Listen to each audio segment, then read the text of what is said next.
Welcome to this short presentation on how we can be who we need to be in our relationships, because our friendships shape who we are. In this presentation, we're going to become aware of the impact we have on our relationships.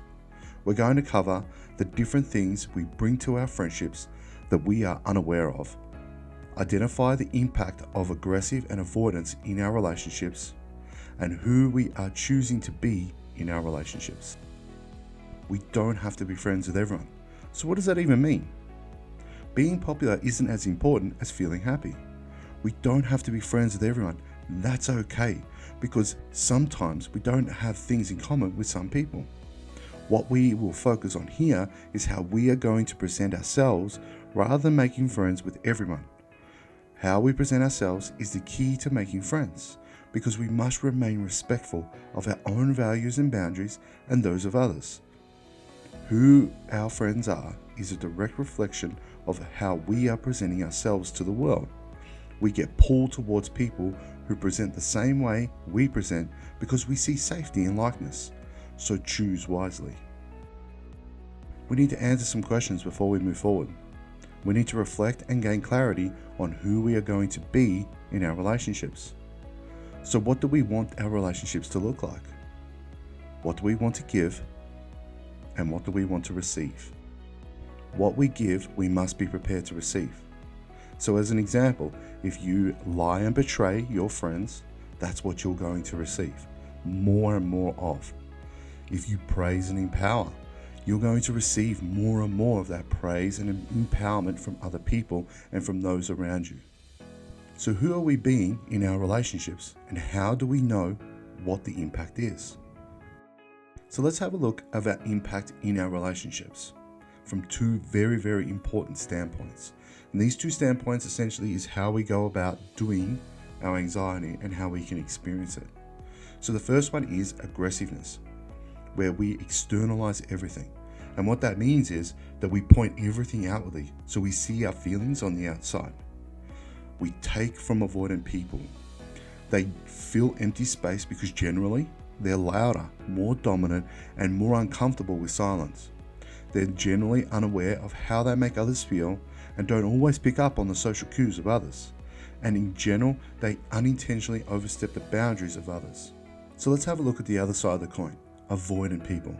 They generally internalize everything. They hold all their feelings inwardly because they're afraid of showing them to the outside world.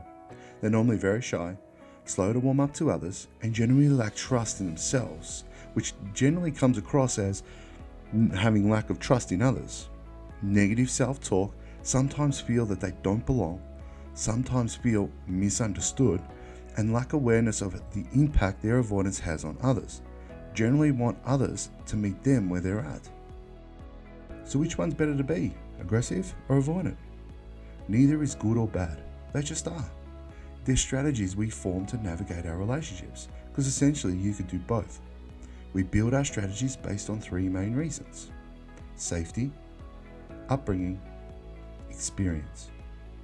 We want to become aware of the power each one has and the impact of each while moving towards a relationship that is open to giving and taking. So what we want to work towards is a 50-50 relationship where we're giving and receiving. So this would kind of look a little bit like this. We had person 1 and person 2. In all interactions, they would meet in the middle, right? Which means that they're both responsible for 50% of the relationship. 50-50. This is giving and receiving, and a very healthy giving and receiving relationship. Let's look at this from a different perspective. Let's just say we have an aggressive person who is externalizing everything. They, in general, take over 70% of the relationship and the space, where avoidant people who internalize everything generally take up 30%. As you can see here, person 1 has always stepping over the line, always, and person 2 is trying to speak but never really gets heard because the aggressive person, he's owning the space. And it's nobody's fault, it's just the way it's worked out. In general, this is where we misunderstand the avoidant person, and things fall apart very quickly, and a relationship tends to fall away.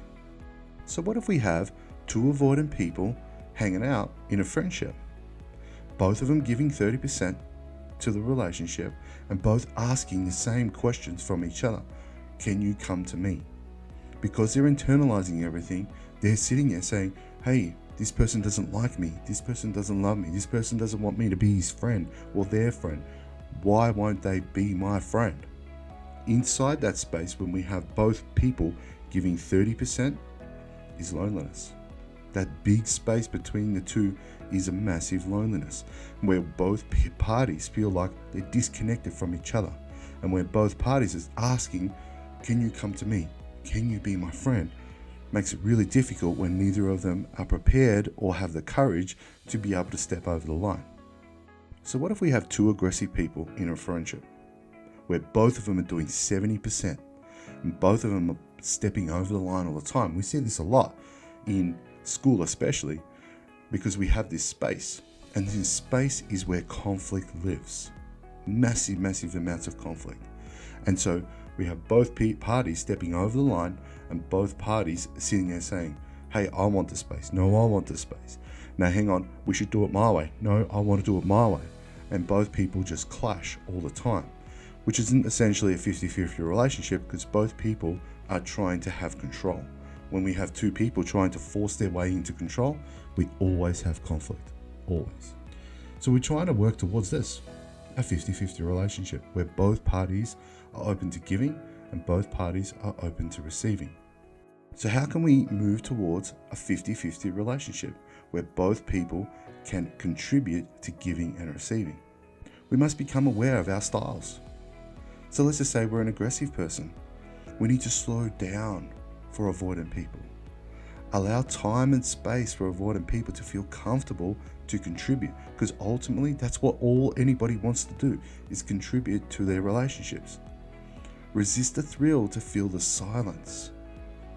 Use questions that invoke conversation rather than yes/no questions. Give control to others. Slowly. You don't have to flip it all the way over to the other side. Just slowly give control to others. Utilize other people's strengths, which means you're going to have to become aware of their strengths. Become someone safe to be around.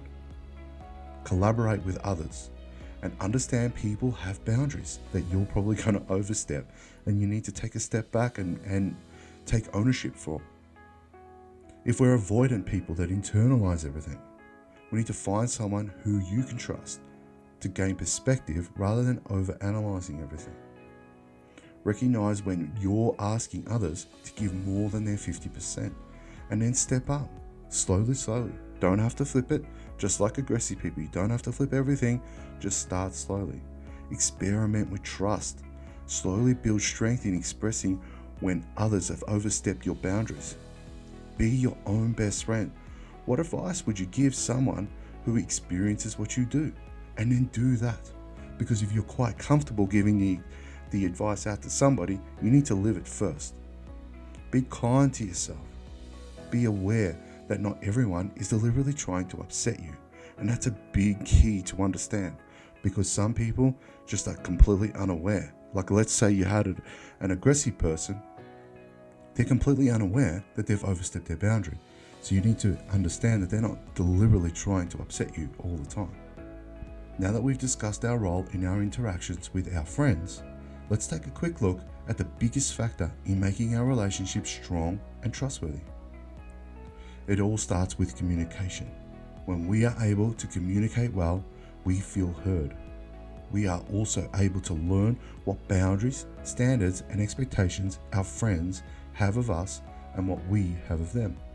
A telling sign that our relationships are strong is when we are able to give negative feedback and can trust that the other person will be understanding and work with us. What we are looking for is to move towards a relationship where neither of us will give up on each other. The challenge is when our friends can't accept how we feel when there was a boundary of ours that was broken. Here we have a choice. Do we stick with this friend and work with them, or do we walk away? Understand that this is totally your choice. We don't want to stay friends with someone who steps over their 50% or makes us consistently go further than our 50%. When we get to this point in a relationship, we need to ask ourselves, is this relationship a 50-50 relationship? If it's not, maybe it's time to walk away.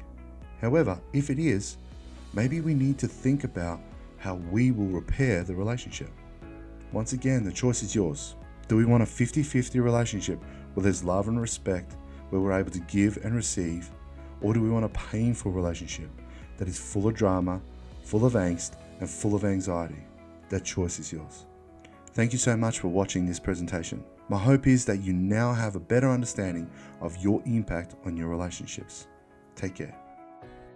If you would like some assistance with this process, reach out to the Wellbeing team and we can walk you through this step by step for your individual circumstances, helping you overcome some of the hurdles and roadblocks that may be in place blocking you from your potential. Take care and be safe.